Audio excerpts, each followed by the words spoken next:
کہ نفس کو 3 قسم پر منقسم کیا ہے: نفس امارہ، نفس لوامہ اور نفس مطمئنہ۔ پھر وضاحت فرماتے ہیں کہ نفس امارہ کی حالت وہ ہے جب انسان شیطان اور نفس کا بندہ ہوتا ہے اور نفسانی خواہشوں کا اسیر ہو جاتا ہے۔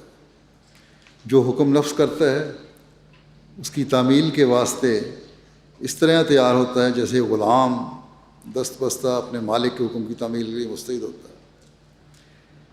اس وقت وہ نفس کا غلام ہو کر جو وہ کہے یہ کرتا ہے۔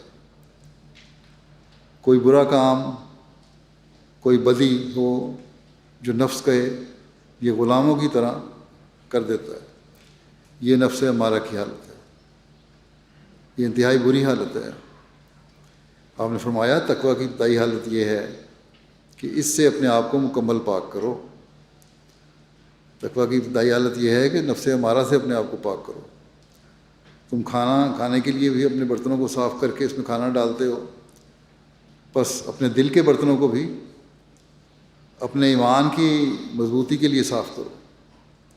اگر صاف نہیں کرو گے تو جو کھانا بھی اس میں ڈالو گے وہ گندے برتن میں ڈالے ہوئے کھانے کی طرح گندا ہو جائے گا، چاہے جیسا بھی عمدہ کھانا ڈالو۔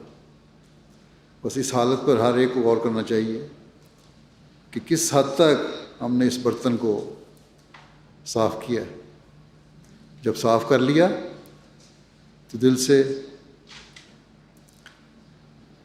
سے اور نیک نیتی سے شیطان کے خلاف جہاد شروع کر دی اور اللہ تعالیٰ کا تقویٰ اختیار کرنے کے لیے بھرپور جدوجہد شروع کر دی، تو پھر نفس لوامہ کی حالت شروع ہو جاتی ہے۔ آپ نے فرمایا اس کے بعد نفس لوامہ ہے۔ یہ ایسی حالت ہے کہ گناہ تو اس سے بھی سرزد ہوتے رہتے ہیں مگر وہ نفس کو ملامت بھی کرتا رہتا ہے اور اس کوشش میں لگا رہتا ہے کہ اسے گناہ سے نجات مل جائے۔ جو لوگ نفس لوامہ کے ماتحت یا اس حالت میں ہوتے ہیں وہ ایک جنگ کی حالت میں ہوتے ہیں، یعنی شیطان اور نفس سے جنگ کرتے رہتے ہیں۔ کبھی ایسا ہوتا ہے کہ نفس غالب آ کر لغزش ہو جاتی ہے اور کبھی خود نفس پر غالب آ جاتے ہیں اور اسے دبا لیتے ہیں۔ یہ لوگ نفس امارہ سے ترقی کر جاتے ہیں۔ فرمایا ایسے لوگ حالت جنگ میں ہیں جس میں کبھی نفس غالب اور کبھی وہ۔ ابھی کامل فتح نہیں ہوئی، بس فتح پانے کے لیے مسلسل کوشش کی ضرورت ہے، مسلسل استغفار کی ضرورت ہے، اللہ تعالیٰ سے مدد کی ضرورت ہے۔ ہر وقت اس بات کو سامنے رکھنے کی ضرورت ہے کہ ہم نے تقویٰ کے اعلیٰ معیار حاصل کر کے محسنون کے گروہ میں شامل ہونا ہے۔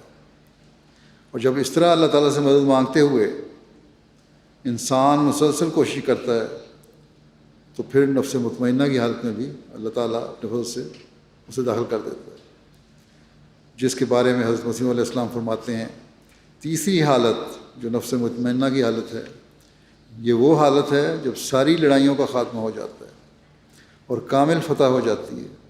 اس لیے اس کا نام نفس مطمئنہ رکھا ہے، یعنی اطمینان یافتہ۔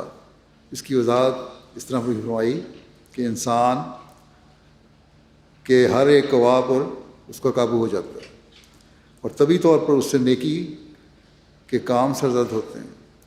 فرمایا جب یہ حالت ہو اس وقت وہ اللہ تعالیٰ کے وجود پر سچا ایمان لاتا ہے اور وہ یقین کرتا ہے کہ واقعی خدا ہے۔ نفس مطمئنہ کی انتہائی حد خدا تعالیٰ پر ایمان ہوتا ہے، کیونکہ کامل اطمینان اور تسلی اس وقت ملتی ہے جب اللہ تعالیٰ پر کامل ایمان ہو۔ فرمایا یقیناً سمجھو کہ ہر ایک پاک بازی اور نیکی کی اصل جڑ خدا تعالیٰ پر ایمان لانا ہے۔ جس قدر انسان کا ایمان باللہ کمزور ہوتا ہے اسی قدر اعمال صالحہ میں کمزوری اور سستی پائی جاتی ہے، لیکن جب ایمان قوی ہو اور اللہ تعالیٰ کو اس کی تمام صفات کاملہ کے ساتھ یقین کر لیا جائے اسی قدر عجیب رنگ کی تبدیلی انسان کے اعمال میں پیدا ہو جاتی ہے۔ خدا تعالیٰ پر ایمان رکھنے والا گناہ پر قادر نہیں ہو سکتا اگر اللہ تعالیٰ پہ کامل یقین ہے تو ہو نہیں سکتا ہے گناہ کرے، نہ چھوٹا نہ بڑا، کیونکہ یہ ایمان اس کی نفسانی قوتوں اور گناہ کے اعضاء کو کاٹ دیتا ہے۔ آپ فرماتے ہیں جب خدا تعالیٰ پر سچا ایمان ہو اور جس کا نتیجہ یہ ہوتا ہے کہ کامل اطمینان اسے دیا جاتا ہے، یہی وہ مقام ہے، کامل اطمینان اسے دیا جاتا ہے، یہی وہ مقام ہے جو انسان کا اصل مقصود ہونا چاہیے۔ اور ہماری جماعت کو فرماتے ہیں، جماعت کو نصیحت کرتے ہیں، اور ہماری جماعت کو اس کی ضرورت ہے، ہماری جماعت کو اس کی ضرورت ہے، اور اطمینان کامل حاصل کرنے کے لیے ایمان کامل کی ضرورت ہے، بس غور کی بھی ضرورت ہے۔ بس ہماری جماعت کا پہلا فرض یہ ہے، فرمایا ہماری جماعت کا پہلا فرض یہ ہے کہ وہ اللہ تعالیٰ پر سچا ایمان حاصل کرے۔ بس ہم سب کو اس پر بہت غور کی ضرورت ہے۔